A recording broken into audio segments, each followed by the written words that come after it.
Assalamualaikum warahmatullahi wabarakatuh. Perkenalkan, nama saya Syakira Samazara Zain dengan NIM G00251107. Saya berasal dari kelompok keempat. Di sini saya akan menjelaskan tentang laporan anatomi 1.3. Ini laporan 1. Jelaskan pembagian lapisan dinding abdomen antara lateral dan posterior. B. Jelaskan mengenai sistem otot yang ada di abdomen. C. Jelaskan mengenai organ retroperitoneal dan intraperitoneal. Di sini ada lapisan dinding abdomen antara lateral dan posterior. Dinding abdomen merupakan struktur yang terdiri dari atas otot aponeurosis. Lapisan tersebut terdiri dari atas kulit Kampers vesica dan Scarpas vesica, serta 3 lapisan otot utama dan peritoneum. Terus lapisan otot pertama adalah musculus extraorbiculae yang serabutnya menjadi linea alba, dan bagian bawahnya menjadi lingual ligamen. Intraorbiculae muscle ini merupakan lapisan tengah otot dasar abdomen berada di bawah extraorbiculae muscle, dan serabutnya berlawanan arah supermedial seperti arah jari tengah di dada. Terus muscle transversus abdomens adalah lapisan terdalam otot datar dan serabutnya horizontal atau transversal. Pada bagian dalam terdapat muscle rectus abdomen. Terdapat muscle rectus abdomen yang merupakan otot vertikal utama dinding abdomen anterior, berbentuk panjang seperti pita, dipisahkan oleh linea alba. Sebagian besar berada dalam rectus set dan memiliki tendius interaction yang membentuk six-pack. Kemudian otot pyramidalis muscle merupakan otot kecil berbentuk segitiga yang terletak di depan bagian inferior rectus abdomen dan tidak selalu ada pada semua orang. Pada gambar ini dapat dilihat dinding otot langsung dari lapisan superficial hingga profunda. Pada bagian posterolateral abdomen ini kita bisa lihat beberapa kelompok otot, yaitu ada otot superficial, trapezus dan latimus dorsi, dan orbicularis extremus abdominis pada bagian lateral, serta bagian bawah terdapat musculus gluteus medius dan maximus. Otot posterolateral pada superficial didominasi oleh muskel latimus dorsi. Di bawahnya terdapat ada muskel rectus posterior inferior. Terus bagian dalam dilihat ada arterio. Struktur utama dari muskel quadratus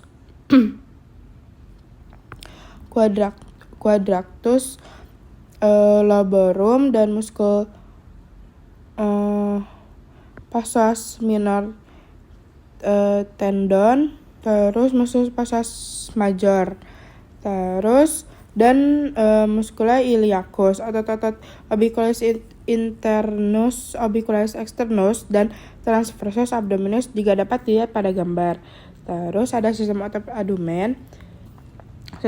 Sistem otot ini dinding abdomen interlateral terdiri dari 5 otot berpasangan, yaitu 3 otot datar dan 2 otot vertikal. Otot-otot ini berfungsi untuk melindungi organ abdomen, membantu pernapasan, menjaga tekanan intraabdomen, serta menggerakkan dan menstabilkan batang tubuh. 3 otot datar adalah external orbiculae, terus interorbiculae, dan transversus abdominis. Arah serabutnya berada pada tiap lapisan untuk memberikan kekuatan tambahan anterior berubah menjadi aponeurosis yang berbentuk rectus set. Lalu selaput kanan dan kiri bertemu di garis tengah membentuk linea alba. Dua otot vertikal adalah rectus abdominis, otot utama untuk fleksi tubuh dan stabilitas pinggul, serta pyramidalis, otot kecil yang dapat tidak ditemukan pada bagian orang. Keduanya berada di dalam rectus set. Terus dinding abdomen posterior diperkuat oleh 3 otot berpasangan utama, yaitu psoas major, iliacus, quadratus lumborum. Ketiga otot ini berperan penting dalam stabilitas tulang belakang lumbal, pergerakan panggul dan femur, serta menopang organ-organ retroperitoneal. Selain itu, pada area otot-otot ini juga terdapat struktur penting seperti plexus lumbalis dan pembuluh darah besar. Di sini ada organ retroperitoneal dan intraperitoneal. Organ retroperitoneal ini merupakan organ yang terletak di luar rongga peritoneum, menempati ruang antara peritoneum parietal dan dinding posterior abdomen. Contoh utama organ peritoneal ini adalah ginjal dan ureter, serta bagian pankreas duodenum. Ada juga organ subperitoneal seperti kandung kemih, yang hanya tertutup peritoneum pada bagian superiornya karena posisinya lebih inferior di pelvis. Terus, organ intraperitoneal merupakan organ yang berada di dalam rongga peritoneal dan hampir seluruh permukaannya itu dibungkus oleh peritoneum visceral. Misalnya, contohnya seperti lambung dan limfa. Terus ini ada laporan kedua. Soalnya itu ada Rama gemar menonton Tan Boy Kun di YouTube. Setelah ia melihat dia makan mie pedas dan ayam goreng. Rama langsung memasak 2 bungkus mie pedas dan membeli 2 porsi ayam goreng. Keesokan harinya Rama curhat ke kamu karena merasakan sakit perut sehingga kerongkongannya terasa panas. Kamu pun curiga Rama mengalami GERD. Jelaskan anatomi gester beserta sphincter yang ada di gester. Gester merupakan organ pencernaan yang terdiri atas lapisan otot yang berfungsi untuk mencerna makanan. Gester ini atau lambung terletak pada right upper quadrant. Lambung ini memiliki 4 bagian utama, yaitu yang ke-1 ada kardia, yang kedua ada fundus, yang ketiga ada body, yang keempat ada pylorus.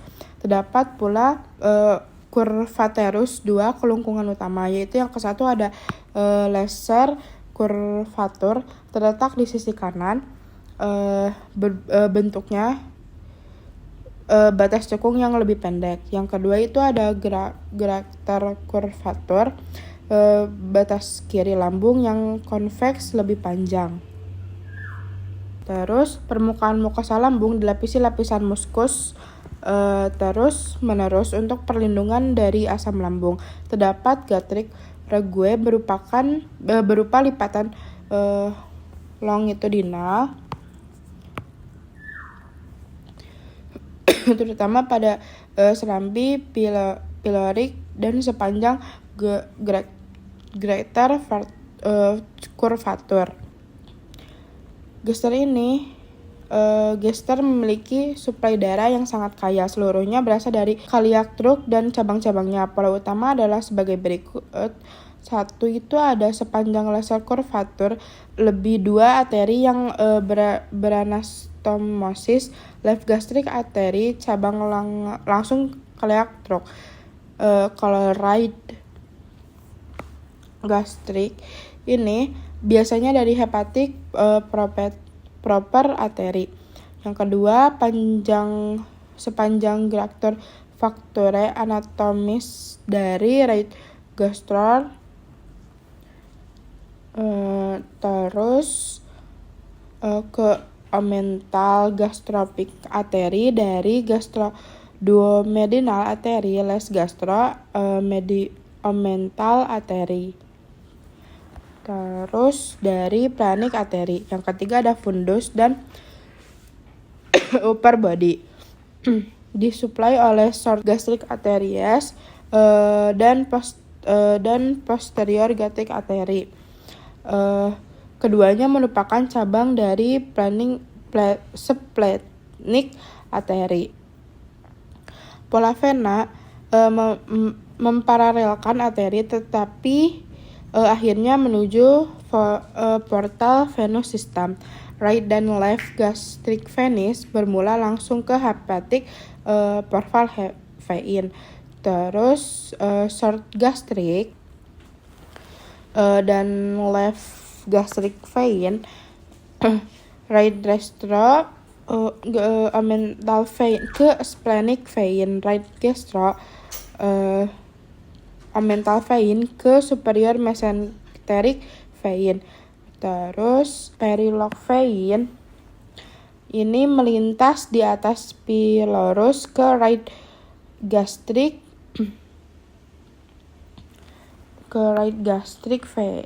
vein. Terus inervasi gaster berasal dari sistem parasimpatis dan simpatis. Inervasi parasimpatis terutama dari nervus vagus CNX yang masuk melalui hiatus esophagus dan membentuk anterior serta posterior vagal tracts. Sementara itu, inervasi simpatis berasal dari segmen thoracalis 6 sampai thoracalis 9 medula spinalis melewati nervus splenincus major menuju plexus ciliacus. Di lambung terdapat dua sphincter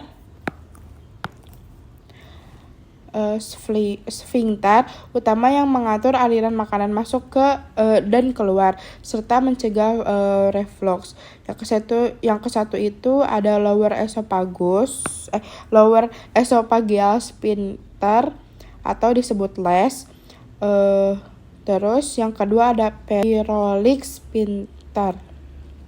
Keduanya bekerja sebagai katup fisiologis yang memanfaat tonus otot pola sirkular.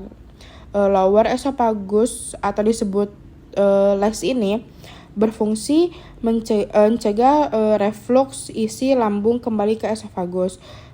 Kalau yang pyloric sphincter berfungsi untuk mengatur pengosongan lambung ke duodenum.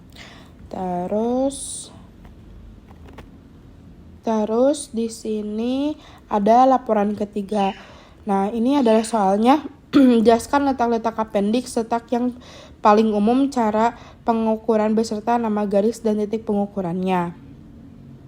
Nah, lokasi appendix ini, appendix femoris adalah sebuah diverticulum usus buntu berbentuk tabung buntu, worm atau disebut worm-like dengan panjang sekitar 6-10 cm yang berisi banyak jaringan limfoid. Struktur ini berasal dari bagian posteromedial cecum, tepat di bawah.